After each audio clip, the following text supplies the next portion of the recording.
Cinebois to Cinemen, episode 9. Hello. Hello there. Hope you're well, wherever you are, whatever you're doing. Quickly, before we kick things off, a huge thank you to our dear friend Annabelle for supplying. Oh, yeah. Thank you so much. Yeah. We would have been lost without that. Yeah. So It stretches our already thin resources when we have an additional person on an episode. So thank you. Much appreciated, Annabelle. Yeah. Your laptop probably won't be usable after this. Oh, no. I mean, probably be floating at the bottom of a river. You'll be able to find it in the Avon, yeah. yeah.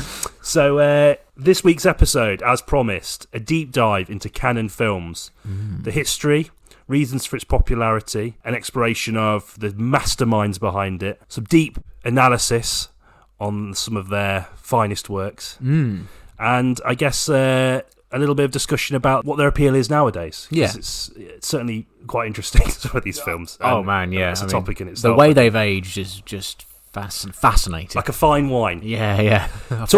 Talking. A fine port. Sorry. That's fine. Talking of fine wines. Ooh. We have our second guest, and it was only fitting that we had him on, given that we're talking about canon films. The man that introduced me to this beautiful film production company, Lee Markham. Close the doors. Sorry, I wanted to do my own kind of Mark Maron kind of intro, so we'll see if that one works out. But if not, we move forward. But thank you for having me on.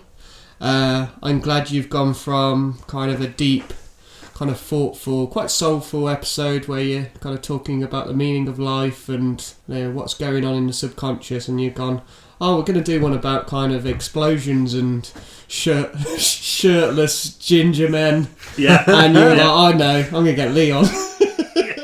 So thank you for the invite. I'm honoured and I'm humbled.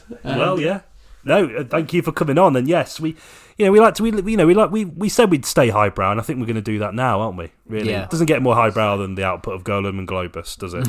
You're not wrong, and I think no other kind of studio really kind of understands the human experience more than films such as kind of Ninja 3: The Domination and American Ninja 4 and Invasion USA. I think they really talk about the kind of, what's going on in the soul. Yeah, so, the collective human condition. So I think it's a perfect follow-on. I think so.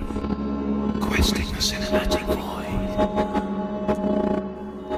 Okay, so before we start getting sweaty, talking about sweaty men. Big sweaty men, their bodies lit up by machine gun fire. Isn't this a Sweaty Boys to Sweaty Men podcast? Sweaty Boys to Sweaty, yes. Yeah. It's funny, I have noticed as the podcasts go on, I do get sweatier. Yeah. The act of just sitting down and talking about films makes it it makes me warm. That's the closest we're going to get to exercise, isn't it? yeah. Talking about films. Fucking hell. I guess before we start getting into the sort of, the main meat of it, I thought it'd be quite interesting to sort of probe you about the sort of the appeal, or the appeal of canon films output for us. And the reason I ask you is because I'd seen a couple of the films, but I'd never made the connection to the studio. And it was you that said there's this film studio called Canon Films. Obviously, you knew that that I like Chuck Norris and all that kind of stuff, but you tied it all together for me. So how did you sort of come across this company, and why do you think it is that to people like us there's a sort of appeal? It's when I did my masters. I befriended, I'll give him a shout out on the podcast, a friend of mine, Arthur Ward. When you're doing a film degree, it's obviously a lot more of a kind of more highbrow kind of films that you're watching. Like it's, your Italian neorealisms, your kind of classic Hollywood, or your Czechoslovakian new wave, your Romanian goat herder drama. But we when we talk about stuff like that, but then we always tended to have kind of an affection for kind of the 80s kind of action movies, like the really crude, over the top. They're always overtly and hilariously right wing. Not that I agree with the politics, but there's always just something funny and crude about almost like right wing art. It's always just there's no subtlety whatsoever. Agreed. And we'd talk about it more and more, and we'd watch more films together, and we'd watch so many of these films, and then the Canon Films logo would always come up on these films, and you knew whether it was going to be like really entertaining or really shit. You knew that it was going to be entertaining when it had the Canon logo in front of it. So yeah, we'd watch like your Chuck Norris films and your kind of Charles Bronson ones, and I don't think it was actually a Canon production, but I think they also released the Lou Ferrigno Sinbad film, which is without a doubt one of the most shocking and appalling films I've ever seen in my life. But it is absolutely hilarious and so entertaining. We had an experience with that, didn't we? We were watching that together. And I started to get an erection whilst watching it. And that is a genuine... I really don't know why. Lou Ferrigno, I guess. I mean, honestly, I feel like Canon would have loved to have you around in the 80s, because that's the sort of thing they could put on a poster. This gave me an erection. But yeah, so like the more we kind of watch these sort of films, we wanted to know who is this studio? Who are the people? It just like the more you read about the studio and the people involved. So you got Menachem Golan and Yoram Globus.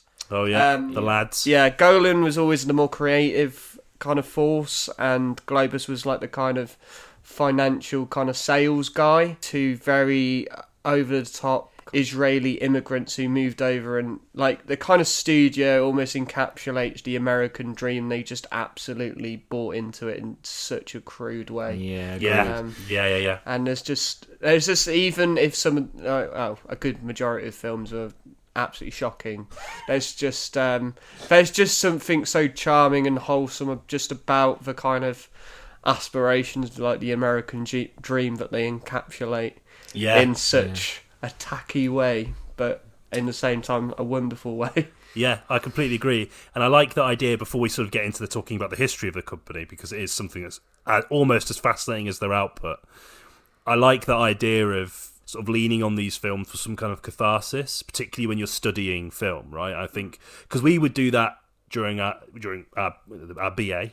Together we would have our weekly, well, every week or two we do our shit film nights, wouldn't we? We'd meet up, and it was just thinking about it in that context. I mean, it's always, I guess that's always sort of been the reason, but these films are catharsis in the way that you don't really have to sort of think about them too broadly. I mean, you can, and because as we'll discuss later on in the episode, there is definite sort of academic worth to these films, and it's in a cultural context, which we'll discuss later, but I think, the idea of just sort of being able to just cut loose and just immerse yourself in some of these wonderful, horrible at times and unbelievably shit at times as well films. I don't know, there's something in that which I really like. No, I think you're right. And I think it's important to be able to appreciate any film for what it is and what it's trying to do.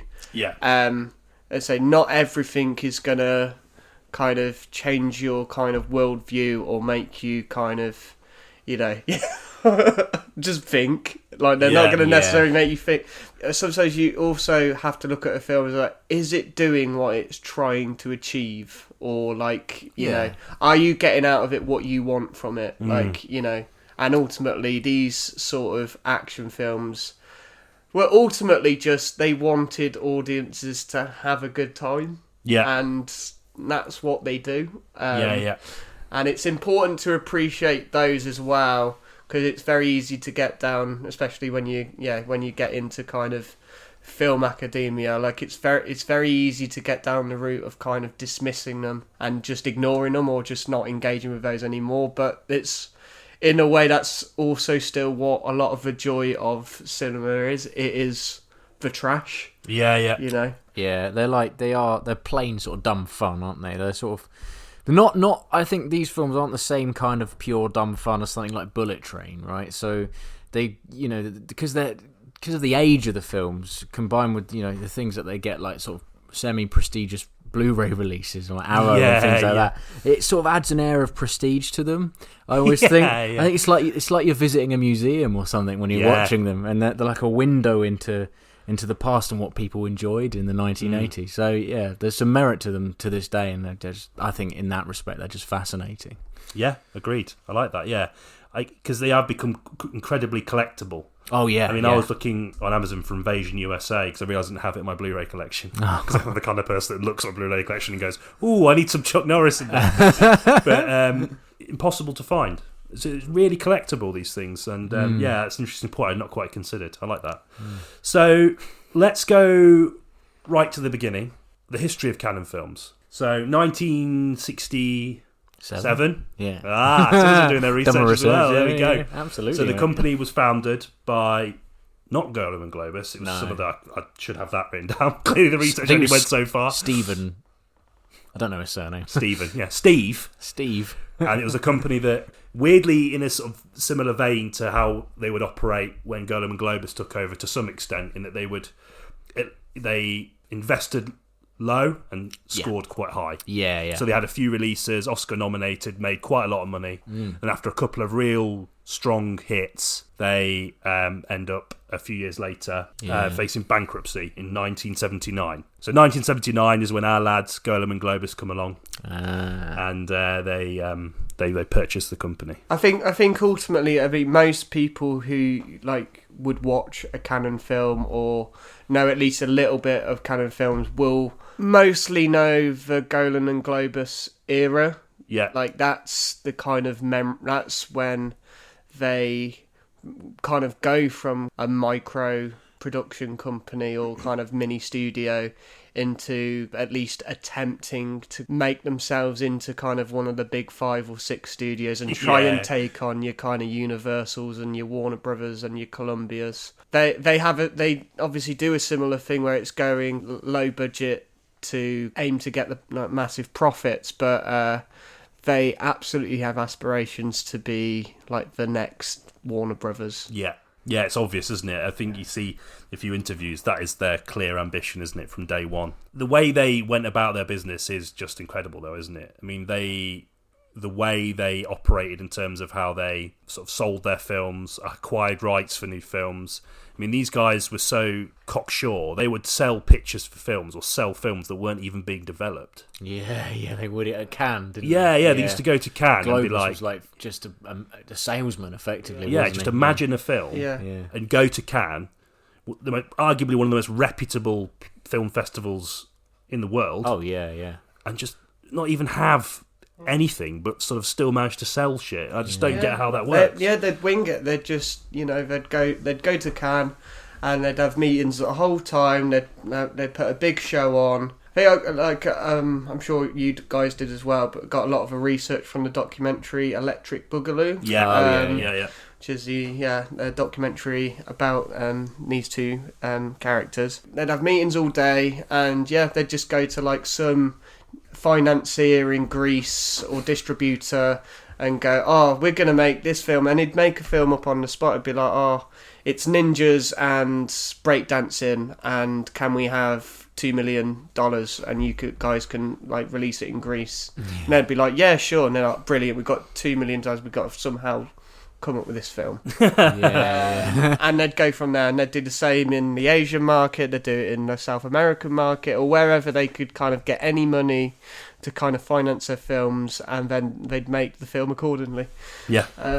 They also they have a bit of a checkered history of intellectual property. So Missing in Action apparently was one of them heard about James Cameron's story treatment for Rambo Part 2, First Blood Part 2. Yeah. And so they were quite reactive. They weren't although they kind of they had the ability to come up with films on the fly, they were reacting to what was happening. They weren't really being that innovative, which is not by no means a criticism, but it does speak a lot to, if you watch a lot of their output, it's being reactive. Right? Oh, absolutely. Yeah. I think one of their they did a bunch of they did Breaking, and they did a sequel to that, Breaking, which was apparently actually quite a good film. Then they did a sequel called Breaking 2 Electric Boogaloo, which is considered one of the worst films ever made.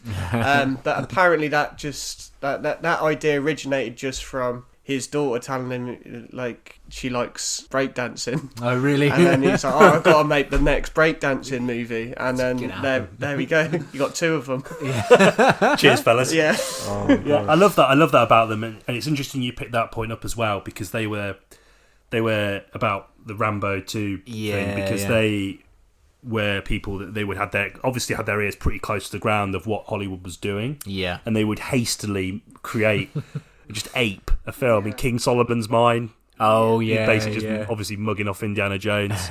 These guys were unashamedly prepared to do these things. Yeah, and that's really admirable. Even if like missing in action isn't. I mean, I don't. To be honest, I don't have a particular reverence for Rambo 2 anyway, so I'm not really that bothered. But it's weird that James Cameron wrote a story treatment for it. Yeah. But like they would go, right, get Chuck Norris in, and we'll make a revisionist Vietnam War film. And the other thing about the Mission in Action series is they actually shot the second one first. And because it was basically so bad, they thought, we cannot... So they were supposed to shoot Mission in Action 1 and 2 at the same time. And the first one that they shot was like so bad, and Chuck Norris apparently did not look good in the film or whatsoever. And that is a hard thing to do. Yeah. It's quite an art in itself. Yeah. But it was so bad, they were like, okay, we need to do something here. And they got another director in for which was supposed to be the second film, and realised that was actually a much better film. I think they reduced his dialogue and just focused more on what you want from Chuck Norris, which is just kind of shooting people and kicking people in the head. And I'm still waiting for his stage production in Othello, but I mean, carry on. Well, I've been in talks, but sadly he's not got back to me yet. But one can dream. Yes. Yeah. So they ended up releasing the second. So missing in action is actually Missing Action 2. Yeah, it's mad, isn't it? Like a weird prequel, but and it was purely just absolute instinctual winging it. Yeah. And going, all right, this one's better. We've got to put this one out first, otherwise they're not going to watch the other one. We'll hook them in. Yeah. And if the second one's shit, it doesn't matter. Yeah, I like that, which it is. The second one is dreadful. Yeah, I like that. And what I find really fascinating about them as well is obviously a large portion of this discussion will be sort of more focused on the sort of NAFA end of the spectrum of their output. Yeah. But they managed to sort of, for a long time, chug along quite nicely, making the sort of missing in actions, the Delta Forces, the American Ninjas, etc., but they also could make highbrow stuff. I mean, they managed to sort of like have sort of almost run these two things parallel. Yeah. Which I think, it's not unheard of, but the fact that a company like that who operate like this with these two sort of cowboy film producers can then also, because it sort of suits them, the sort of the trashy B-movie action stuff. Yeah. But then all of a sudden they're also making quite highbrow stuff. I mean, that's crazy, isn't it? Yeah, like I said, this is where the kind of aspirational kind of side comes in, because obviously they were very successful at making the low-budget action films with like a massive profit, but they had aspirations for something bigger than that. They wanted to be prestigious, they wanted to be respected, and I think some of that must have been from the kind of like immigrant dynamic of being the kind of like Israeli outsiders in Hollywood just wanting to be kind of accepted. And in doing so, they kind of went away from the kind of low budget kind of action kind of model. They'd still make them along the years, even in the later years, but they would cut that in with kind of very high budget, very indulgent films from kind of very respected directors. And it's admirable in a way, and like, you've got to give it credit, but yeah, they gave directors like Jean-Luc Godard. It's a Shakespeare thing, wasn't it? Yeah, he did a version of Othello. There we go, you see. Oh wait, no, King Lear. King Lear, They also did Othello as well. Yes, they did, yeah. They put a few plays on, or they tried to put some plays on. Did they? Yeah. Wow, I didn't know that. And they released Barfly as well, which is a Mickey Rourke film, which is an adaptation of a Charles Bukowski novel, which is excellent. But a lot of these movies, they would give these directors, because they wanted the prestige and they wanted to have these kind of big names, they would give them as much money as they wanted to kind of make whatever they wanted, and it didn't always go well because you know, as much as you know, I always kind of aspire for like kind of unique films and filmmakers to get as much creative control as possible. You sometimes, when it goes too far, you start to understand why studios give notes. Some of these films they'd basically do the opposite of their model, where they'd have a high budget and make absolutely nothing back at the box office. Yeah, and this is where things started to unravel, wasn't it? And I guess the tipping point was their sudden obsession to sort of start the superhero craze, or jump on it, because they own the rights to Spider-Man, didn't they? So they bought the rights to Spider-Man. I think we're going to sort of go into that a little bit now, because that is crazy in the sense that obviously Sony have owned Spider-Man our whole lives. Yep. And I never knew until very recently that had happened, that they owned the rights to Spider-Man. Yes. I also recently learned about this kind of development. I know that they also I mean, if there's any diehard Superman fans out there, they might have seen the film Superman 4: A Quest for Peace. Ooh, baby. Which, again, I think you can tell kind of a trajectory of whether a film's going to be good and bad in comparison to the first one. When, for example, the first Superman, I think, would be shot in the big Warner Brothers studios and shot in location like New York and stuff. Superman 4 was filmed in Milton Keynes. And I've always thought of it as Metropolis. Whenever I've been through Milton Keynes, I think, do you know what, this is... So, this is Metropolis. I'm glad you said it. Yeah. And, you know, anytime you'll go to, like, Milton Keynes train station, like, you know, you'll be like, oh, it's just like I'm on the set of Superman 4: Quest for Peace. And they also did a film version of Master of the Universe, Dolph Lundgren as He-Man and a young Courtney Cox. Oh, yeah. And Frank Langella as Skeletor with a kind of face that looks like the kind of outer rim of Brie. Rather than skeletal. Brie Rind. Yeah. And good name for a superhero, that. Yeah.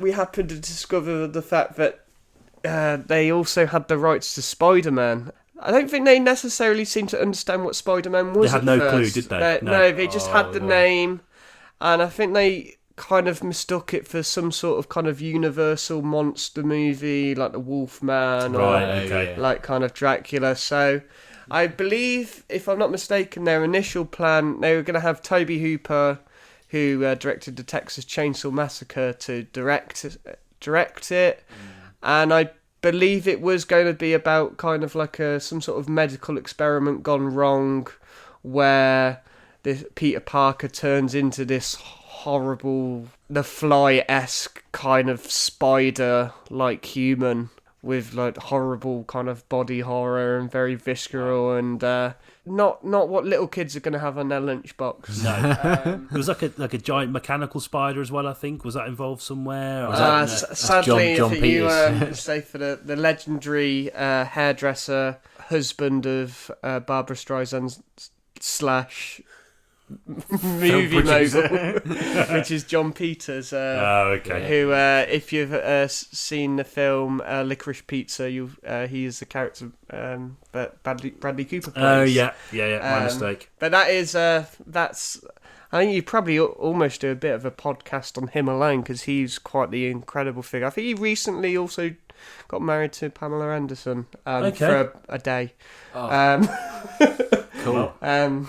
So he's still out there. Better be thing though. There's a bit of a connection there. I don't know if it's it might be unwarranted completely, but he wanted a mechanical spider in Superman, didn't he? So he hired Kevin Smith to do it. I'm not sure if it was in any way related to canon, but if only the two minds if somehow we could have got John Peters and Menachem Golan in a room together, you would have made magic. It would have made absolutely no money whatsoever, and most people would hate it, but I feel like the three people here would absolutely be the audience for that film. Yeah, big time. That's true. Yeah. I'm sort of gutted now. Sort of sad about that. Never happening. Sort of staying with Superman, that was kind of the film that really almost bankrupted canon, wasn't it? Because they paid Christopher Reeves a lot of money for that film. Yes. And because it was the plot for it was based on some sort of like nuclear deterrent, anti-nuclear war sort of narrative. Essentially, yeah. And that was the bargaining chip he used, wasn't it? Yeah. I think, to Cannon to get the film. Essentially that, and I think, I haven't seen it, but it's supposed to be actually quite good. I think it was at Streets of Fire, I think it was. But he, basically, yeah, the only way they could get him to agree to do Superman 4 is like, he gets to make an anti-nuclear war movie with Superman 4, and he gets to paid millions, and he gets to make Streets of Fire. So Christopher Reeve's got a good deal out of it. But, damn right, yeah. And nobody else did. Milton Keynes. Milton Keynes did. Milton Keynes, Put Milton Keynes on the map. Metropolis. Yeah. And that's the thing, isn't it? Like the budget was slashed so many times before the filming even started because of the amount of money they gave to Christopher Reeves. Yeah, obviously it shows.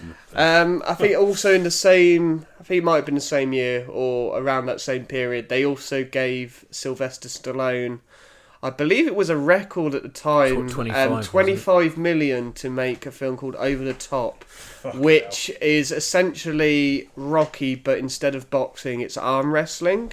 Yeah. God. And mind you, apparently at that point, Sylvester Stallone's usual kind of paycheck for a film was roughly about 4 million. So, he took them to task. Essentially, he kept saying no, and they just kept raising the price. Why do you think they do that? Do they just think that it's Stallone, that we're going to make this back? Absolutely, it was that, we want to be the big, and I think their idea is like, you got to put money in to get it back. But the idea is, don't put in money you don't have, because it might not come back.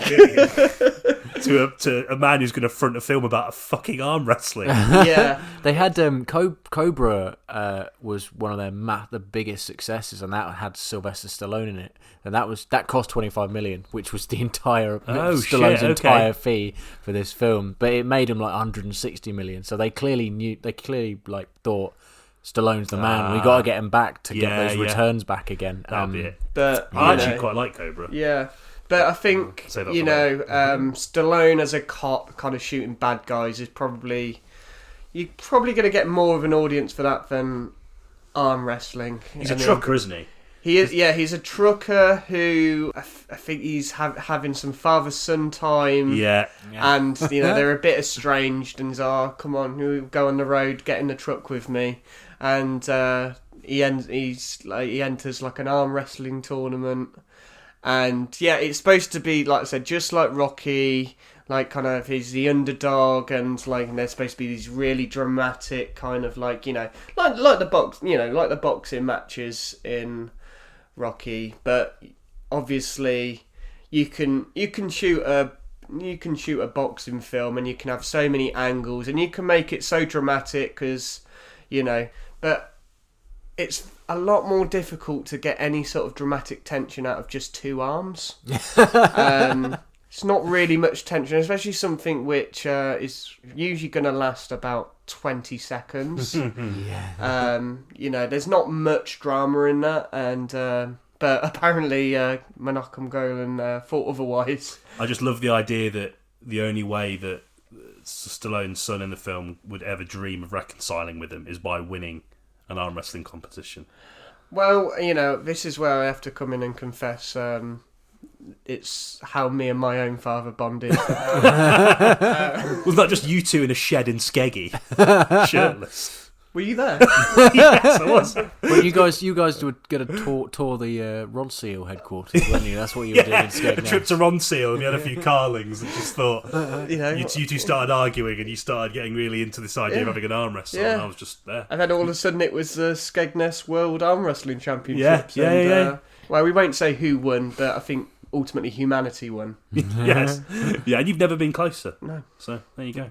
So, okay then, let's go into some of the films in a bit more detail then, because we've sort of talked about Golan and Globus's sort of both barrels approach to film creation, distribution, the way in which they would unashamedly tack themselves onto sort of major cultural moments or pieces of work to sort of make money, as you alluded to. The fact that they would fucking spunk money up the wall on an arm wrestling film and a shit Superman film. So these people, are fascinating. But I think their films say, in a way that I think I sort of alluded to this earlier, but I think it's a real rarity that this ethos within the company is so representative in the films they make. I really feel like it's like the sort of almost at the heart and soul of their films. But recently we undertook, for you guys, of course, we undertook a little trip through one of their most beloved franchises. Did and I think it's a good place to kick off the discussion. The Death Wish series. Of course. Yeah. Charles Bronson's riding high after the success of The Magnificent Seven. And The Dirty Dozen. Yeah. And then this is the defining moment in his career, is it not? so it's probably like what he alone is like most famous for. That'll be his most famous standalone movies, I'd say. Yeah. Like he was in the other films, but I feel like they also they have like the likes of Lee Markham, Steve McQueen, and stuff like that. There's a lot of star power there, isn't there? Yeah, this is like the first, for lack of better word, what we use now. This was his franchise. Yeah, agreed. The first film, I mean, we'll talk about them all, even though the first film is not a canon film, is it? No, that's a Paramount release. Paramount, and the fifth film was actually funded by 21st Century Films, which was it Golan's? Yeah, Golan's follow-up after Canon went bust.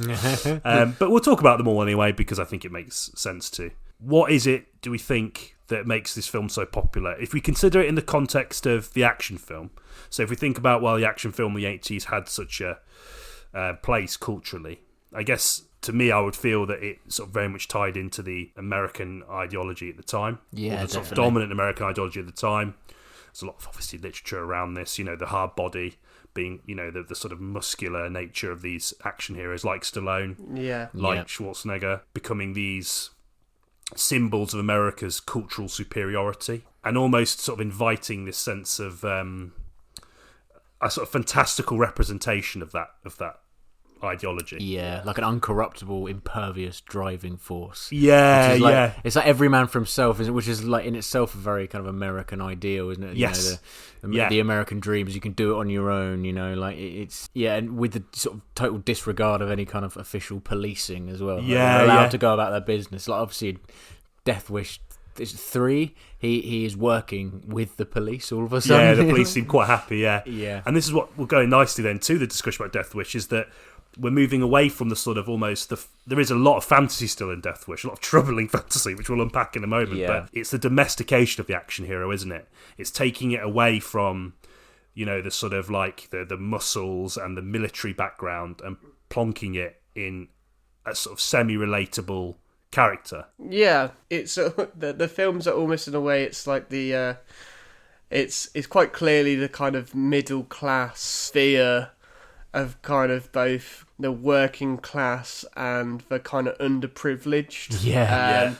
Like, that all people in the inner cities, anyone who's a minority, anyone who basically is not middle class and doesn't wear a cardigan, is probably going to mug you and maybe do something a bit more sinister to you. Yeah. And if you're not an architect, you're not worth it. You're not worth the time. I do also think it's important to add that one of our beloved co-hosts also happens to share the same surname. Yep. With we cannot confirm whether Ben Kersey is any relation to Charles Bronson's character of Paul Kersey. Yep. We'll need to do some sort of kind of DNA test to kind of figure that out. Oh, yeah. I was told that Kersey was a type of cloth, but I'm now sceptical after having seen Death Wish 1, 2 and 3. Ideologically, you're quite similar. Yeah, well, of course, yeah. Do you like either architecture or violent murder? I don't know why you said or, because both of those things appeal to me greatly, as you both know. Vigilante justice is something I dispense in the night time, which is when I have to dash off in about half an hour, actually, to make a start. Cleaning up the streets of Bristol. Yeah, well, yeah. Any people, I refuse to acknowledge desperation. Kersey by name, Kersey by nature. Yeah. I'm glad you mentioned that, because I completely forgot. Yeah. Kersey. And also the other thing I realised when doing a bit of research on these films, so the original novel which Death Wish is based on, the character is actually not called Paul Kersey either, it's actually Paul Benjamin, so there's some sort of there's some sort of weird connection either way with you and this main character. So I texted my mum and texted her the trailer, and I was like, do you notice anything about the surname? I'm kind of hoping, because that's such a bizarre connection. I was like, have you inadvertently named me after the lead characters in both the novel and movie adaptations of Death Wish? But yeah, there you go. It is quite troubling. I mean, they haven't aged brilliantly in that respect, have they? In terms of like the way they portray society, like it really appeals to that kind of people's It appeals to people's basic sort of knee-jerk problem-solving capabilities. Yeah. Before you actually think about something, you know, it's just like, oh, we can do this. We'll just destroy everything and start again. It's spot on there.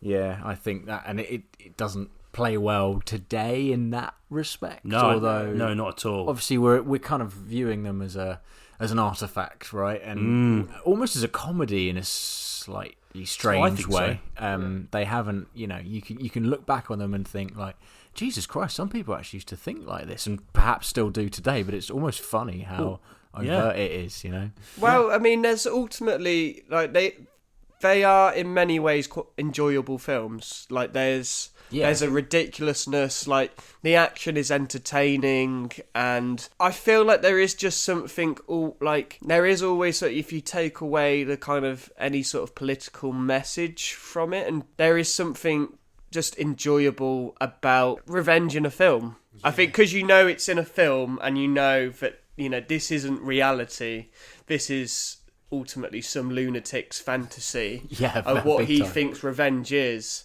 Obviously, it is definitely troubling that they have to portray and show absolutely disgusting kind of acts of violence and sexual violence. Yeah, sexual violence, and they really over-egg it, don't they? More and more, particularly in the first three. It gets worse, the sexual violence, doesn't absolutely, it? And it serves the plot in no way at all. It is just absolutely a technique for the director to get some breasts on screen, and like it's a way for him to go, all right, he's going to shoot whoever he wants consequence free because he deserves it, because all these horrible things have happened and he needs to get vengeance. So it is like they are all like, you know, a moral conundrum. To say a conundrum's a kind of understatement, isn't it? Like it's you know, you were playing it's you know, moral acrobatics to kind of like justify it. But as long as you learn not to take it like serious, like you can get enjoyment out of the kind of cartoonish kind of revenge violence. But obviously, like, it's also important to acknowledge how kind of troublesome it is. But that encapsulates a time that, it's absurd to say that there were, I mean, obviously, a lot of middle class people. That is sadly how they saw how they saw kind of inner cities and kind of minorities. That's awfully how they saw them, and like in a way, it is like an artifact of the time. Yeah. Just even watching them. Agreed, yeah. Go on, Ben, sorry. No, sorry. I just think, like, obviously police corruption in America around that time was rife, right? Especially in, I think it was Los Angeles and New York, am I right in thinking that? It was like, really quite troubling in itself. And so this film could be viewed as a sort of response to that. As a kind of like, well, we have no other choice. We have to take the law into our own hands. Yeah. But also, you know, you've got a sort of 60-year-old Charles Bronson and the object of his affections is quite often like a 25-year-old journalist or something. Yeah, it's like, yeah. And it's funny to think about it back then, but it's portrayed as an entirely like genuine romance. You know, it's just quite funny. Yeah. It's interesting, isn't it? I think the deprival of nuance is central to the popularity of Cannon Films' output, isn't it? I think, like, and within that deprival, as you've sort of touched on, or both of you touched on, is that's where the sort of troubling aspect of it is in terms of the popularity, because when people view something a certain way, they're not going to want to think, well, it might be some social economic reason that's deeper than just someone being evil. Yeah, you know. Yeah, but the Cannon Films can't do that, because if you have that, then you can't have the violence. Yeah. So it's I don't know. I find that element sort of fascinating, and that's sort of like the appeal of these films in particular, or these films in general. And I think what you both said of them as cultural artifacts is really true. And I think if we're going to reflect on periods of history, as one should with a critical eye, then you should view the culture that people were consuming at that time, warts and all, right? Yeah, It doesn't serve anyone to sort of just ignore these films and pretend they never happened. No. And I think that's why it's really important that these films are watched. I mean, I don't want to say that was the reason for us watching, American Ninja, for example, although it's laced with deep social commentary. But, there is something about that, about sort of reflecting on these films, seeing the funny side of it, but also acknowledging the dangers of that, dangers of depriving nuance, the dangers of viewing cities and vast communities of individuals as subhuman almost, and deserving of Paul Kersey's brand of punishment. You know what I mean? I think that's just a really fascinating point. Well made by both of you. So let's sort of unpack a couple of elements of the films. Obviously, we're not going to go through all 5 films, but there's a sort of an arc, isn't there, throughout the series? Sorry, that it just seems to be that Paul Kersey could never be happy. Yeah, and the reason for this is, of course, the poor, the malnourished, the ethnic minorities. Peddling drugs and causing all sorts of. Being the main instigators of the social and cultural rot at the centre of America, in his eyes. Let's sort of jump into that a little bit. I mean, what is your favourite one of the 5? I think I'd have to say Death Wish 3. Okay, the Mad Maxy one. Yes, they all look like Mad Max villains in the third one. Yeah. I think because that one, it probably is the most kind of quintessential kind of canon film. Yeah, agreed.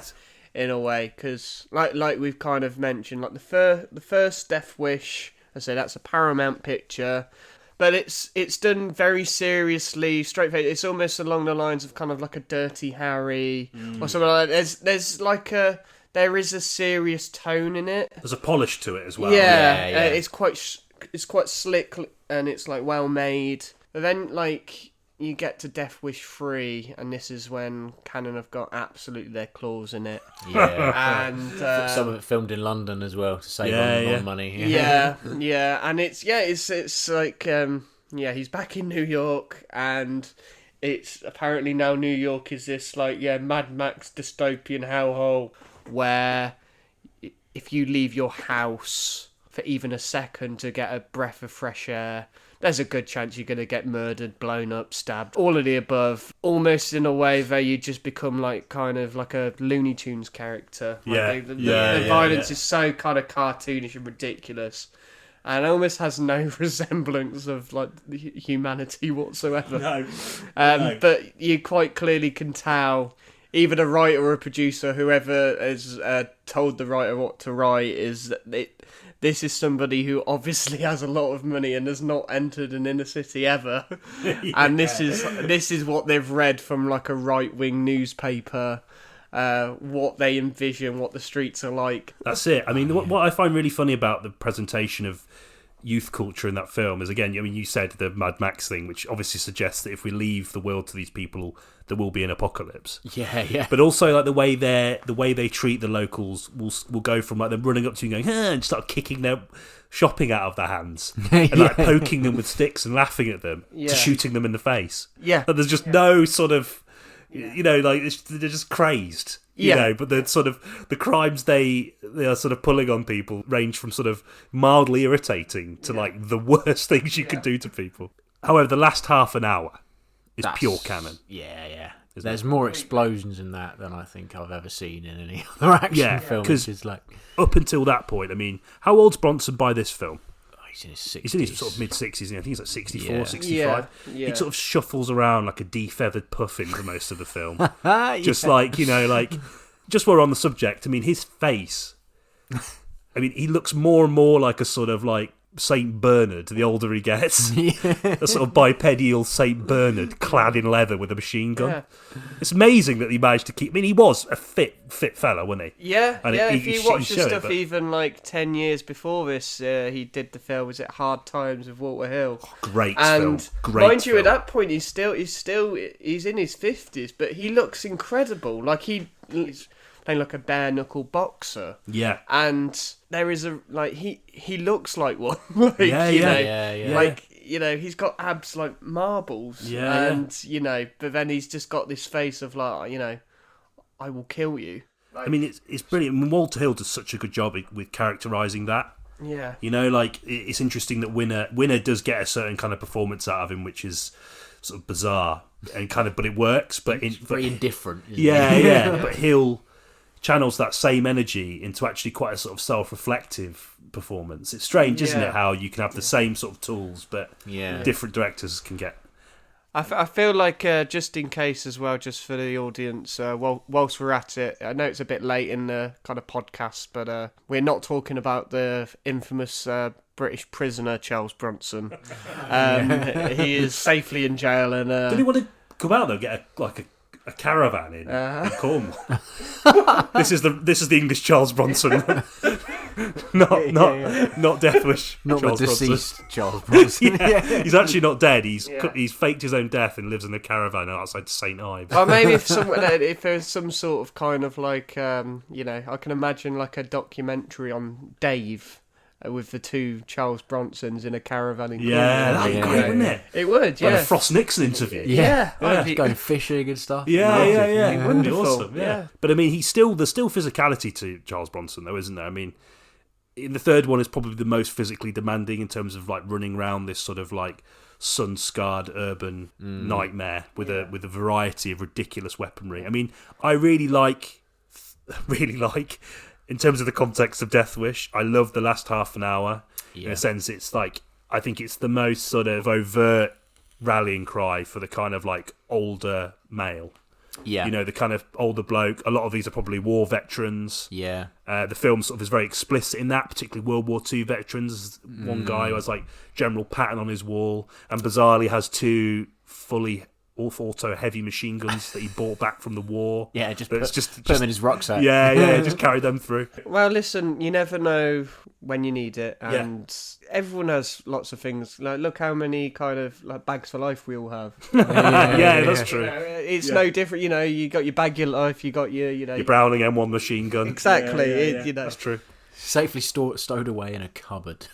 Yes, but that's the thing I love so much about that. In terms of what we're talking about, in terms of the cultural artifact, is that the third one is an explicit rallying cry to those kinds of people. Yeah, these people look out the window and tut and think the world's gone to the dogs because all of these values that they uphold or used to uphold, in their eyes, are crumbling. This is, you know, and it's the most visceral sort of visual representation of the disconnect between the old and the young. You know what I mean? Man, they're just refusing to believe that it might be them that are changing. It's not necessarily the world, and they were once those kids, right?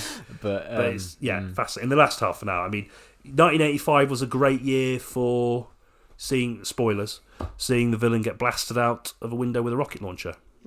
Yeah. Invasion USA did the same thing. I think this film and canon in general had a real art of making cars inexplicably explode. Yeah. You know, Brilliant, it you know, you could go. I don't know what they put in these cars or something, but like, you know, you could just scratch the the car with a key and it would explode. You know, there'd be like one tap, like, you know, one shot with a gun, and all of a sudden, like, you know, it's like Hiroshima. Yeah, there's a bit in the third one. Is it the third one where he goes to get his mail, doesn't he? And she leaves the handbrake off. That is the weirdest. The way they explain that away is hilarious, because we did a little marathon last week. It was very lovely. Yeah. But we couldn't quite hack Death Wish 3, could we? Because we're all old and we all work 9 to 5 Monday to Friday jobs. But we watched the second half the following day, and the way they explain away like his love interest's death, like he just pulls outside a house, pulls outside a mail, goes, "I need to get some mail." And it's just like, all right. And then the criminals come in. I mean, also the film series, you know, obviously the violence towards women is not good in any of them, but after the subsequent act, which sort of restarts Kersey's quest for revenge, he'll reconnect with another woman who then also dies. Yeah. You know, and she dies, as weird as it sounds, in the best way. Yeah. Take the handbrake off, she just rolls off and explodes. It'd be like, if you're somebody out there who's really kind of struggling in life, you feel like you're kind of cursed with bad luck, or you're thinking, oh, I really can't catch a break at the moment. I would in that way definitely recommend kind of watching the Death Wish films, because you look at this character Paul Kersey, and you just can't seem to catch a break. If he even, like, you know, shares a cup of coffee with someone, it's a death sentence. Yeah. Like, they're gonna get blown up, or you know, so something despicable is gonna happen to them. They're gonna get shot into space or whatever it is. Like, they're just, you know, as soon as they even kind of share a glance, it's all over. It's because, I don't know.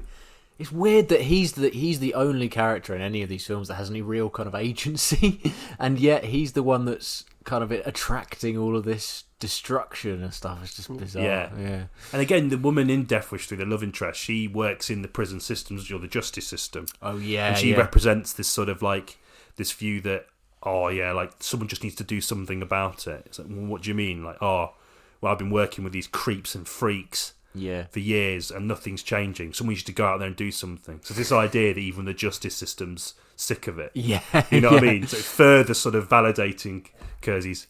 What is your favourite Death Wish film? I think out of all of them that I watched, I think you might share my opinion on this one. It's Death Wish 2. Yeah, agreed. The one in Los Angeles, because to me, the first one was very enjoyable to watch, and, you know, it's clear how it kind of kick-started this bizarre franchise. But it was a bit too plain and a bit too kind of straight-edged in terms of that kind of revenge thriller thing, and it was almost too well made for it to be gleefully enjoyable. And then the second one, which is when Canon started to get involved, they introduced, like you said, that slight sort of slapstick approach to the violence and to the mayhem, and I really kind of got on with that. And I thought the second one was definitely the best paced, had probably the best practical effects, or as you said, the last half an hour of the third one was weirdly incredible, and just how much kind of stunt work and pyrotechnics were involved. But this, I think, for me, the second one, if I were to recommend any Death Wish film to anyone, it would probably be that one, just because it encapsulates that sort of the artifact that we were talking about earlier the best. Yeah, I agree. Yeah, I mean, I think I got the first one's interesting because, like, it is sort of tying into that study of the sort of sprawling, dark urban sort of metropolis thing. Milton Keynes.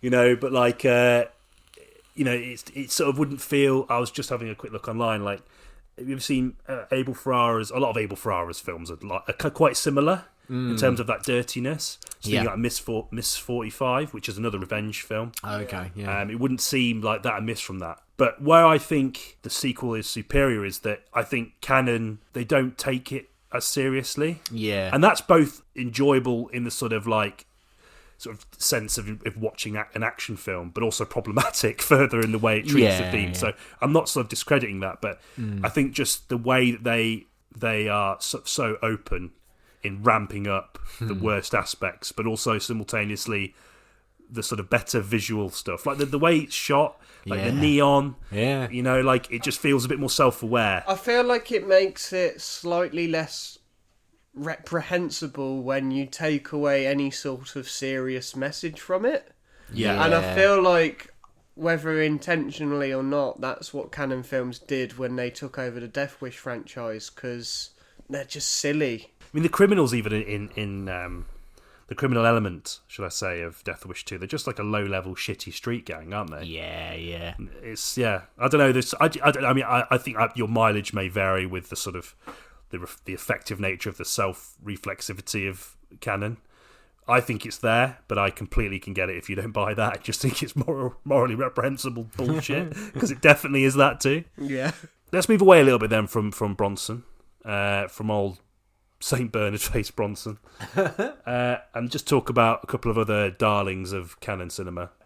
Chuck Norris. You can't not talk about Cannon films and not mention Chuck Norris. I mean, this guy was incredibly prolific within Cannon, wasn't he?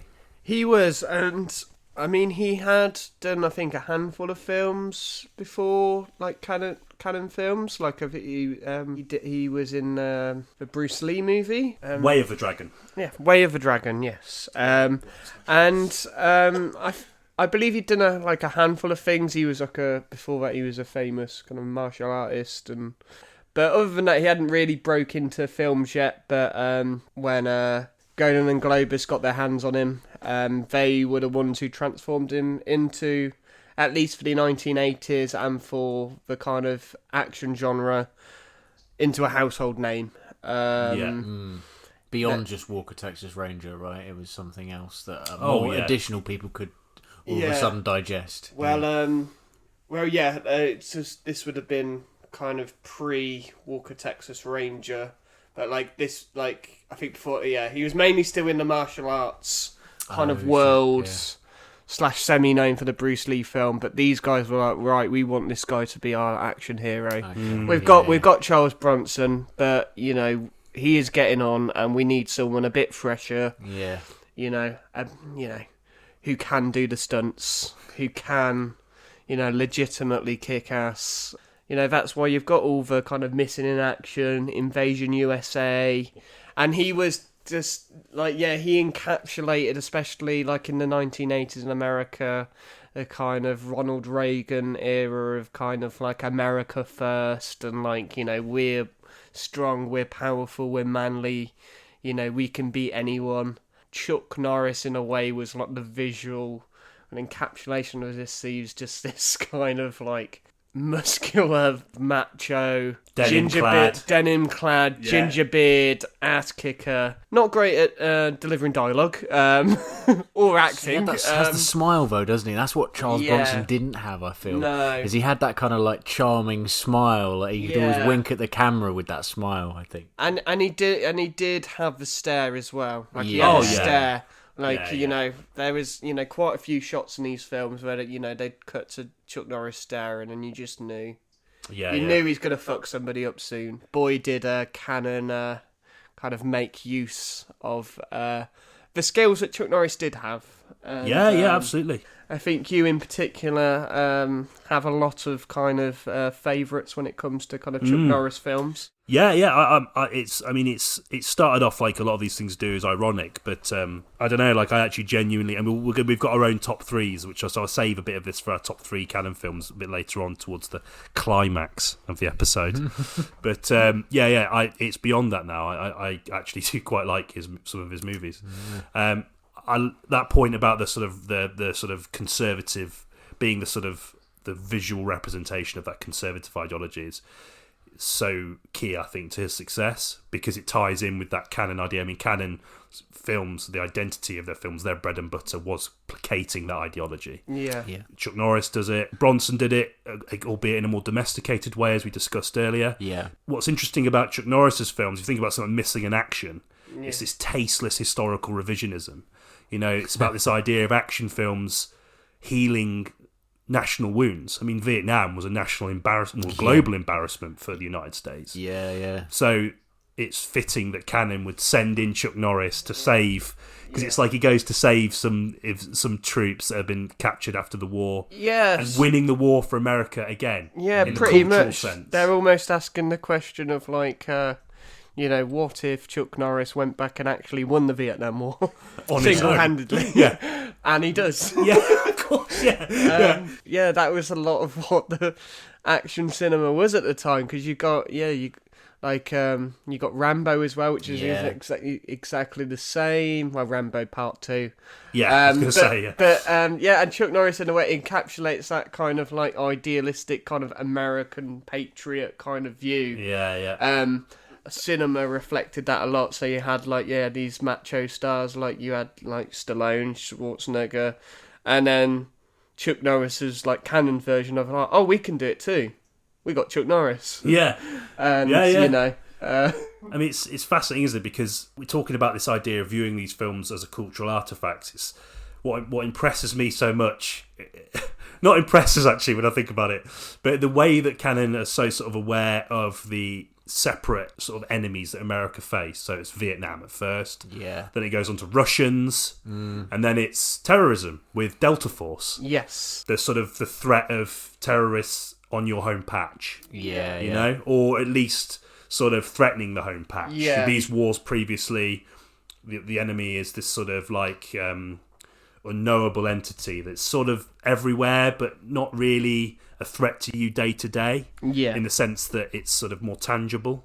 Whereas now the act of terrorism, acts of terror, they do that as well with Delta Force, don't they? Yeah. And Lee Marvin's in Delta Force, isn't he? He is in Delta Force, yes. Yeah. And apparently this was with the Delta Force, I believe it was a film reaction to an actual kind of plane hijacking in the 80s. Yeah. Oh, Christ, really? And it really happened, and apparently Didn't Godard direct it? Menachem Golan did. Oh, and sorry, he apparently he did get a writer or some sort of assistant to actually go to Lebanon to actually kind of like do a little bit of journalistic kind of research into what's going on. Oh my God. That is unlike Cannon to do that, isn't it? Yeah, it absolutely is. Just so then he could make a Chuck Norris movie out of it. Where that's proper journalism. That is. If only the Guardian started doing that more. If only. If only. Will they send Chuck Norris into an acid party in East London? Yeah. This is what, you look at all the, all the garbage you kind of read in like the Sun and the Daily Mail and stuff like that, and you're like, oh, you think all that? You know what? Why don't you go and write a Chuck Norris movie about it? Then I'll be interested. Yeah. Chuck Norris and Abby Titmus. Yeah.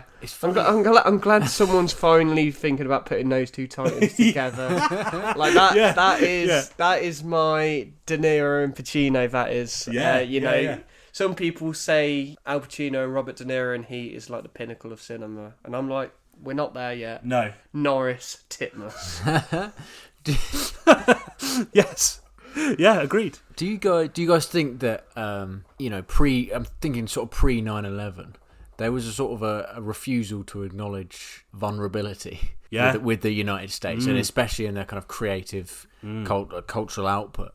And it was only after 9/11 that they sort of started to realise like that it was, I guess, okay to appear vulnerable because a lot of like post 9/11 films were more portraying them as victims, right? And kind of, or at least showing some sort of flaw. Yeah. Whereas here it's like, oh, it's all right. We'll send the Americans in. Yeah, exactly. Basically, absolutely everything that Team America was parodying. Exactly. I mean, they're still riding 20 the high. years later. They were riding the high of kind of the post World War II and the victory of that, and that continued right the way through till 2001. It's bizarre. It is. I mean, I think if you consider the historical backdrop of why that is as well, in the terms of the 80s, is that you're still very much in the Cold War, right? And it is obviously a war. Obviously not much action in terms of military action, but it's an ideological war, isn't it? And I think that's, you could argue, why so much of the message in action cinema is more about the image of America. You said that before about sending the Americans in. They'll set it right. It's almost this sort of reassurance to not only the Americans but America's allies that they're the best ones through the action film. They're the ones that are going to save everyone. But it's interesting you bring that up, that sort of vulnerability coming in when the act of terror actually happens internally, then it starts to be more open to the idea of being victims as opposed to saviours. Yeah, exactly. And Interesting. it's still, that whole thing is still a recruitment tool. The idea of, we're victims here, we need saving. But it's just interesting that didn't happen pre 9/11. Yeah. I don't know. Yeah. Well, why would it need to when you got Chuck Norris? Yeah, exactly. Yeah, and Charles Bronson. And Michael Dudikoff. We can't not talk about Michael Dudikoff. I think he's actually arguably the most likeable one out of the three. Not even arguably, definitely. He is. You can't talk. Similar to kind of Chuck Norris, you can't talk about Cannon films without talking about the American Ninja himself. Oh my God, Michael Dudikoff. Yeah. This film is. It's almost like it's kind of more. He's like a more charming kind of Chuck Norris, essentially, and more handsome. Yeah, and more likeable, and less concerned with right-wing ideology, it seems. No, he's just, obviously the film is still absolutely layered with, troubling, sort of race politics. Yeah, and, and again, Cannon are asking the important questions. What if, the sacred martial arts of the East get given to an American? yeah. And American Ninja's that. Michael Dudikoff. I think before this, he'd only done a couple of films. I think he was like a supporting character in one of Tom Hanks's early comedies or something like that. And he's got this kind of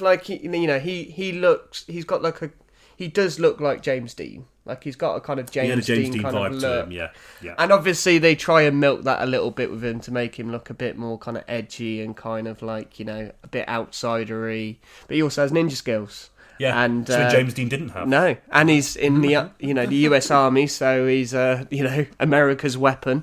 They're in some is it Hawaii? Some nondescript Central American country, which undoubtedly has got some American fingers in pies, if you will. That he's just on the army base, he's doing his thing, he's getting in trouble, he's not playing by the rules. What else is going to happen in a Central American country? Of course, ninjas going to turn up. Yeah, because of course they are. Still a problem to this day, I think. Yeah, honestly, I mean, it's all over the world, isn't it? Sometimes, you're on the train or something, you're trying to get to work, mind your own business. And all of a sudden, ninjas come in, evil ninjas. They're the good ones. Yeah, not the good ones, no. Go to Lidl, come back with shurikens. Yeah. in your clothes. In your bag for life. It's, your bag for life, yeah. This guy kicks the ninjas' asses and saves a few people in the US Army. And thank God. Well, somebody has to. Thank God they've got someone with an American mindset, but with the skills of a ninja. But the fight scenes are really well done. I think one of the things about Cannon is that they were good at delegating. Yeah, they were good at going look, we've got people here who can do martial arts, and we're going to let them do their thing. Yeah, we're not going to, do your flips, do your kicks. It's a very well choreographed movie in terms of the fight scenes. Yeah. And Michael Dudikoff is a quite kind of charming presence. Yeah, he's likable. He's not Marlon Brando in his prime, but he's a quite good actor. He's not bad, is he? Yeah. He's not terrible. No. A lot of the films sometimes were lacking kind of acting skills, but he is good.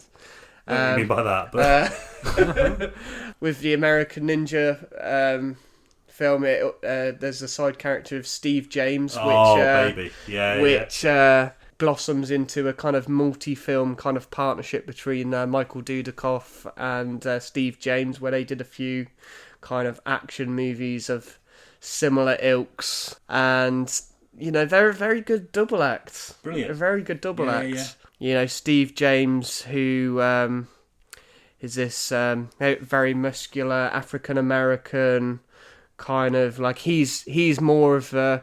Although I think he also was a martial artist as well, if I'm not mistaken. Okay, yeah, I believe so. Yeah, but he's more of the brawn muscle, whereas Michael Dudikoff's more flips and kicks, sleeker. Yeah. They're almost like the Teddy Sheringham and Andy Cole of the 80s action cinema. I wondered if there was going to be a football metaphor. I thought it was only a matter of time. Yeah, it had to fit in there somewhere. I'm not complaining. Yeah, wow. At least it's an hour in. I haven't gone straight in with the football one. Go in straight in with Teddy Sheringham reference. Yeah, great. I love it. I mean, I seem to remember us thinking the second one was the best one. Am I right in remembering that? Because we watched them together. It was quite a while ago now, but I seem to think we really enjoyed the second one the most. I think you're correct. Because it ends in, it's got that sort of typically bombastic Cannon-style ending, which ties beautifully with ninjas. So. It does. Yeah. Sadly, they only do the two. They only do the two American ninjas together. There's two more after that, which the less said about them, the better. Yeah. But the first two, they got the beautiful kind of, the bromance between Dudikoff and James. Yeah.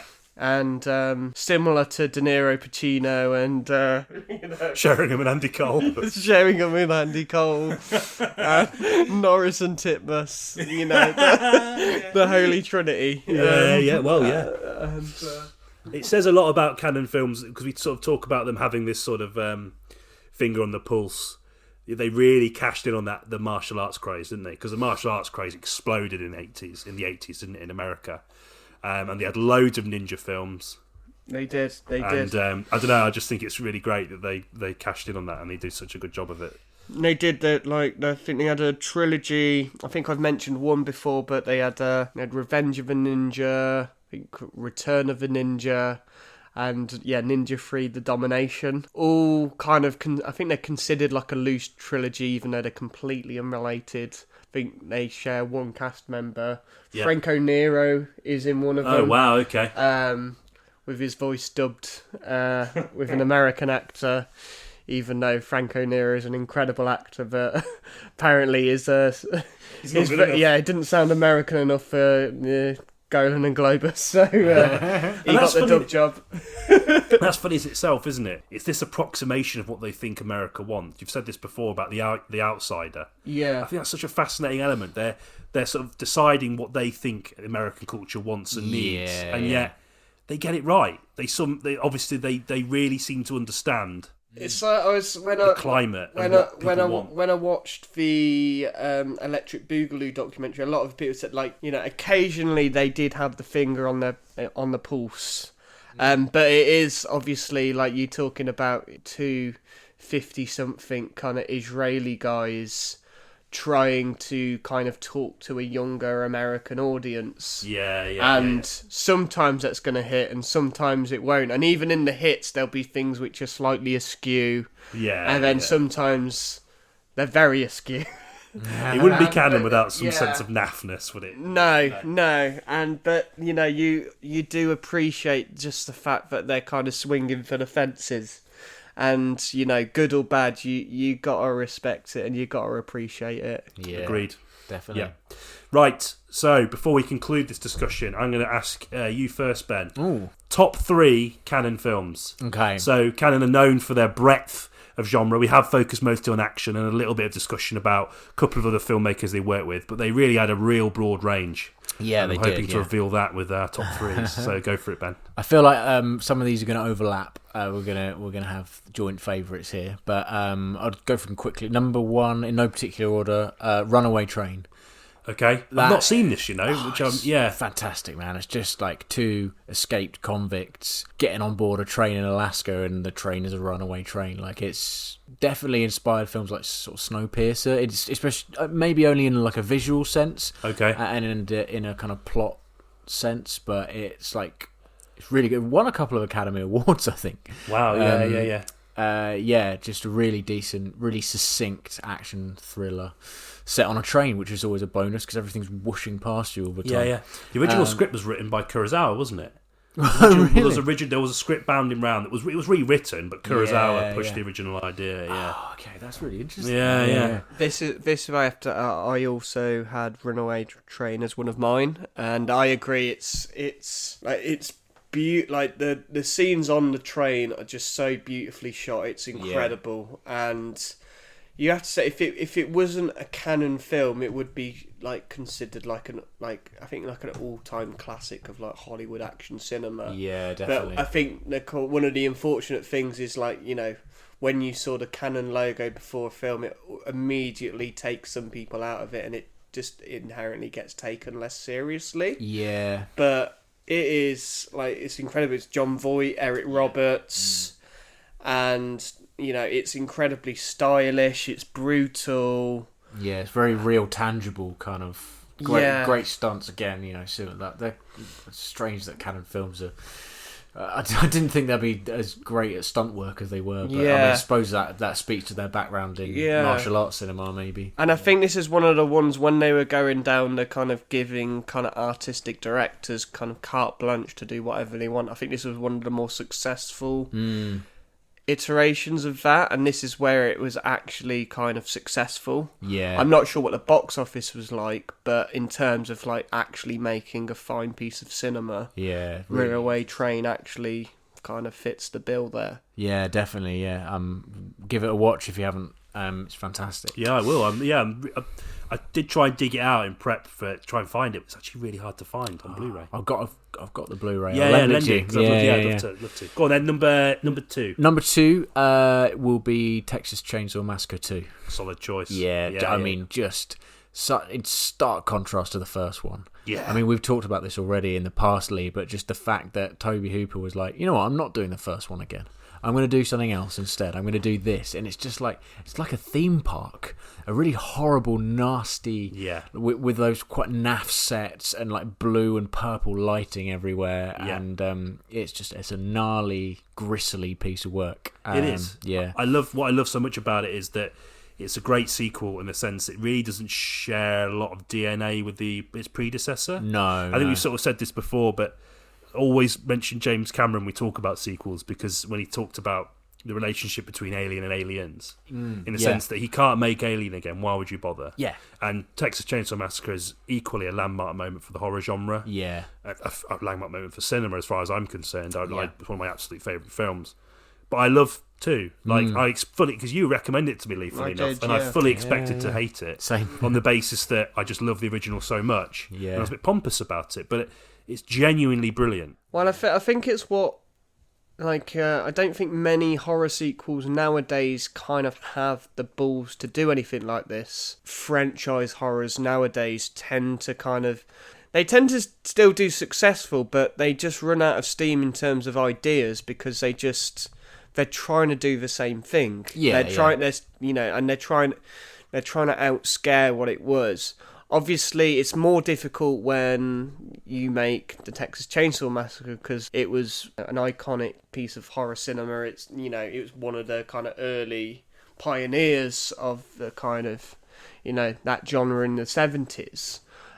So you can't just do the same again. It's just not going to be very good. I think that's why that franchise has gone downhill now, is because they've just tried to go recreate what made the original so magic. So Tobe Hooper going, actually, I'm just going to make like a really ridiculous, over-the-top horror comedy. Yeah. And just put in all sorts of ridiculousness over the top, add a lot of the gore which was actually missing from the first film, and just make something really silly that got him excited. Yeah.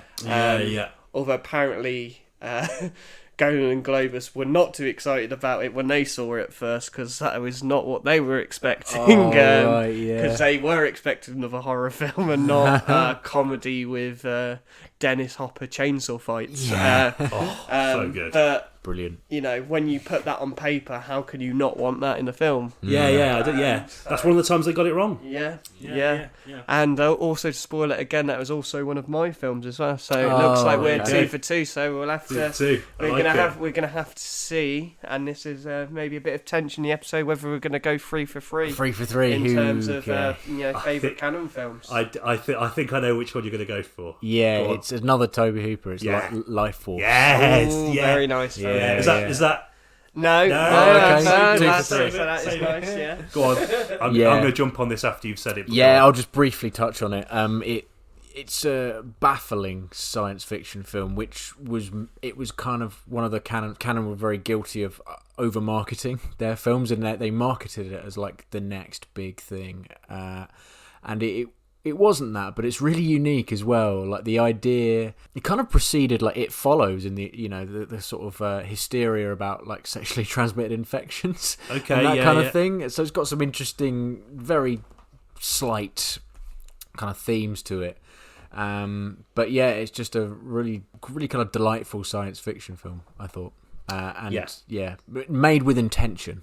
Yeah, 100%. I genuinely love this movie. There's no irony here with me. Like, what I love so much about it is that it is sort of seeking to tack itself onto and replicate the sort of quality of the sci-fi leviathans like Alien. Yeah, I mean, the design worker, I think, from Alien is involved in this. Yeah. Is it Geiger? Or is it inspired by Geiger? Yeah, it was inspired, but I'm sure there's some creative crossover there. But it's just, it reaches so high for the same things. And look, artistically and thematically, perhaps doesn't hit the same heights. Yeah.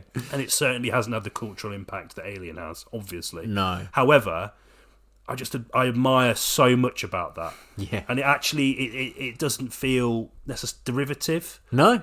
In any way. It actually sort of breaks new ground, and it captures, and it still has that sort of campy canon nature to it, which makes it so fucking like digestible and enjoyable. And I don't know, I absolutely adore the movie. I really, really do. And I just think it's a real underrated gem, just in the sci-fi genre generally. Yeah, it made $11 million and it cost $25 million. It was a real fucking flop, man. Because it was one of Tobe Hooper's like 3-picture deal he signed, wasn't it? Yeah. And it didn't go well for him, which is a fucking shame because I just think it's excellent. It's my second favourite Tobe Hooper film. Like, oh wow, yeah, no, it is great. Yeah, and it's something like that, and this is where you got to give Canon credit because like, as much as it didn't work out for them in the long run, they were willing to take kind of bold chances. And it's something which is severely missing from kind of blockbuster cinema nowadays. Like, a lot of it, like there isn't that capacity to kind of try something bold and out there and a bit weird. Yeah. Maybe Nolan is probably the only person who kind of gets kind of carte blanche to kind of do whatever he wants, but even then he's had to jump ship to another studio because Warner Brothers had had enough of him. But even he, I mean, I think he is not to cut in too much, Lee, but like even he is hamstrung by the demands of placating a mainstream audience. Like, absolutely, we talked about in an early episode about him, but Inception's not that inventive. I don't care what anyone says. I mean, I know that sounds really pompous. I don't mind Inception. I don't dislike it, but it's not as inventive as it made itself out to be. I mean, I think it's safe to say it's certainly not as bold a film as Life Force. Damn right it is. Because one thing I will say. Because I do like Inception, and I do think it is quite a kind of inventive film, but it certainly doesn't have kind of space vampires trying to take over London. No, it doesn't. And it doesn't try and do both. It's missing. It doesn't try and do a vampire movie, sci-fi invasion movie, and whatever hell else was going on in that film. Whilst obviously ticking a lot of canon boxes for what they want as well. A lot of gratuitous nudity in Life Force. But I don't know. I feel like it was basically what Ed Wood tried to do with Plan 9 from Outer Space, doing it properly with loads of money. Did you see what I mean? It's a very good way of like it, like an Ed Wood with talent. Basically. And money. Yeah, I like that. Yeah, it's cool. That's some good choices, Ben. I like it. Thank you. Right, Lee, go on then. So you've obviously you guys have had some crossover, but I can see in your notebook there's one there. Yeah. Yes. I was actually at not to be kind of contrary to a discussion we had earlier, but it's a film we've talked about. Inception. Yeah, it's Inception. No, it's Shakespeare in Love. No, it is American Ninja. I thought it was going to be Delta Force 2, The Colombian Connection. Wow, as much as I do enjoy Delta Force 2, The Colombian Connection, Aaron Norris's superb direction. It's on nepotism, is it? Chuck Norris's brother directing him. Oh, Aaron's free. What's Aaron? And he directs. Doesn't matter.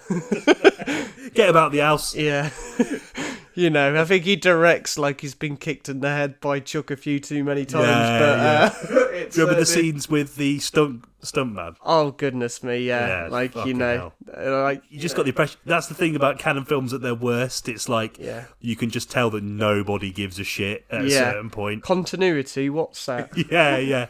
Yeah. Sorry, carry on. Yeah, so American Ninja. I know we discussed that, we spoke in the past and we both enjoyed American Ninja 2 more. But I feel like it is like a sense of kind of recency bias. At the moment I'm back in work now, but I had a little bit of time off with a broken ankle. Yeah. Not for roundhouse kicking people, it's being terrible at football. I thought it was a particularly aggressive arm wrestle. Yeah. Did that? Well, it was a foot wrestle. A buttery foot wrestle. You're fucking really hoping your dad is at this. I'm going to send it to him this episode. Weirdly, Quentin Tarantino was directing it. I don't know why. He just liked the movement. Just turned up. Didn't need a tripod. He just used his erection. But with this, I've had to take a lot of time off, and it's meant I've watched a lot of films. And at first, I tried to watch films with kind of try and watch films you haven't seen before, and discover new kind of cinema. But it got to a point, and one of the evenings, my poor unfortunate girlfriend, who was looking after me a lot of the time, making sure. Oh, shout out to Meg. Yeah. Hello, Meg. And. It was, what are we going to watch? I've got just the movie. Do you like ninjas? Do you like America? Wow. Both questions I assume were answered with a yes. Yeah. Yeah. Didn't wait for the answer. It was just in the drive. The disc was just going in before she could even answer. My poor, unfortunate, caring girlfriend who took care of me, I repaid her with American Ninja, and to be fair, we both enjoyed it. We both the things we said before in the film. It almost is the perfect canon film because it encapsulates the kind of like crude American jingoism with the kind of obsession with ninjas. Yeah. Using the people in the film who are actually good at martial arts and actually taking advantage of their skills very well. It's a kind of solid enough kind of it's still ridiculous, but in the realms of canon film, it's more restraint, even if it is ninjas in Central America. Yeah. It was one of the films where they absolutely achieved what they were aiming to do successfully. Like, where the finger kind of was on the pulse. Like, And I think, for me, that's why I had to have American Ninja in the list, because it is quintessential canon. Yeah, I think. In all the best ways. Yeah. Yeah, agreed.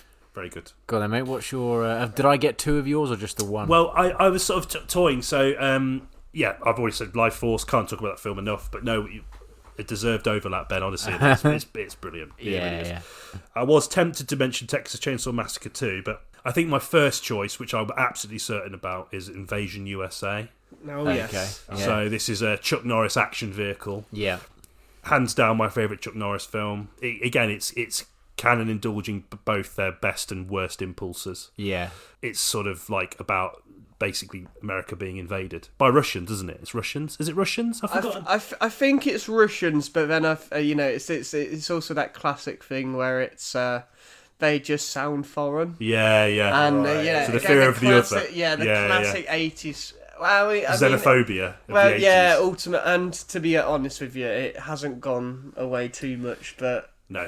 Foreign equals bad. Yeah. Well, yeah. It's officially Soviet/Cuban. Okay. There you go. So it's that sort of, the finger on the pulse of that Cold War anxiety. Who's the man to fucking medicate this? It's Chuck Norris. Yeah. They invade. And there's honestly some of the best sort of action sequences I think Cannon have done are in that film. There's the shootout scene in the mall. And there's that final sequence that is fucking mental, just with like the American military and Chuck Norris fighting in the streets of America. And it ends just like Death Wish 3 with the antagonist being blown out the window via a rocket launcher. How is there a better way to end a film? Exactly. It's sort of because you talk about that death stare of Chuck Norris. That's his best one. Yeah. He sort of slowly unsheathes the rocket launcher. It's sort of a bit sort of vaguely erotic. And he sort of goes, "It's time," and he just. But it's just it's that indulgent. Yeah, canon indulging the best and worst. And I think that's how they should be remembered. Yeah. And I think it's a film that perfectly captures that. Nice. I would recommend it.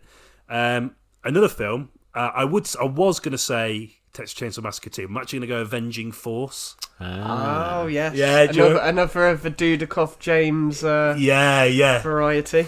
This one, the weird thing about this one is that it seems a bit more self-critical. Yeah. And it's a bit more that the enemy isn't necessarily an ethnic minority in this film, which is strange for them. Yeah. But I think it's like white, rich, conservative America, isn't it? That's sort of the enemy in this film, if I'm not mistaken. You're absolutely right. Yeah, which is weird for canon to do that. Yeah. So there's sort of element of self-reflexivity there. It's also fucking brutal. Yes. Like Steve James's family, including the child, get like shot to ribbons and blown up, and it's fucking horrible. Man. It's hilariously horrible. It's obviously the way canon do things. It's never straight-laced. Yeah. But yeah, an interesting film, I think, that shows canon's ability to sort of be a little bit, to talk about not necessarily the problem just being from down below. Yeah. It's also there's a sickness at the top reaches of the American in a way, system. it's almost looking inwards at maybe some of the audience that may have, again, maybe not necessarily intentionally, but some of the audience that might have actually been kind of excited about their other films. Yeah. Basically, if this was made in the kind of late 2010s, it would be Trump supporters. It's that sort of kind of middle class white American kind of keep it great, crowds. And in this one, they're the bad guys. That's that is in a way that was what was interesting about it. And I forgot about that one, but that one's a really good choice. It's something because I was just thinking, I really want to talk about Texas Chainsaw Massacre 2, but I thought Avenging Force just flew in at the last minute, so that's what I'm going for. Best of both worlds, I guess. Indeed, we've got some bangers there. Nice. All good films. Yeah. So Canon can do it. They can do it. Questing the cinematic void. So there we have it then. Canon, discussed in great detail by your beloved cineboys, now cinemen. Yes. Thank you so much for coming on, Lee. Yeah, thank you, mate. Thank you for having me. It's been a real blast. I think you could sense the excitement in our voices. This is something we really want to do for a long time, this particular subject. And it's been a joy having you on. Honestly, I think we could have talked for about 10 hours about canon films. It was such an excitement and joy. Obviously, at that point, I mean, it's a tough enough sell as it is for a viewer, listener. Even harder for a viewer because there's no visual. But, I think 10-hour podcast on canon. I think maybe at some point a podcast marathon, of sorts. That might be worth looking into. Or maybe that's a spin-off we do, which is Canon Boys to Canon Men. Canon Boys to Canon Men. Maybe that's the next little side project. But we'll see. Absolutely. I love that. It's a fucking great idea. You just heard it here, the genesis of something special. So, next week. Yes. As much as I hate to leave the subject of canon, we must look on to pastures anew. And Scream 6 is out. Yes. Yeah. So we're going to go watch that. I think, judging by our brief discussion in deciding what we were going to cover next week, we're both quite big fans of Scream and Wes Craven. So yeah, I'm a big Wes Craven fan. I find Scream to be a bit of a curiosity, but I do like a lot of the kind of content in it. I'm more a Nightmare on Elm Street man myself, if we're talking about Craven, but I do. I've got a lot of time for Scream as well. I think it's really interesting. So he's a filmmaker that's not afraid to use particularly Scream, to comment on the sort of nature of the business, the movie business, and the genre itself. Definitely. So we're going to do that. So wait for that one. In the meantime, enjoy Canon, enjoy us, and we'll see you in the next one. See you in the next one. Bye-bye. Bye. Bye.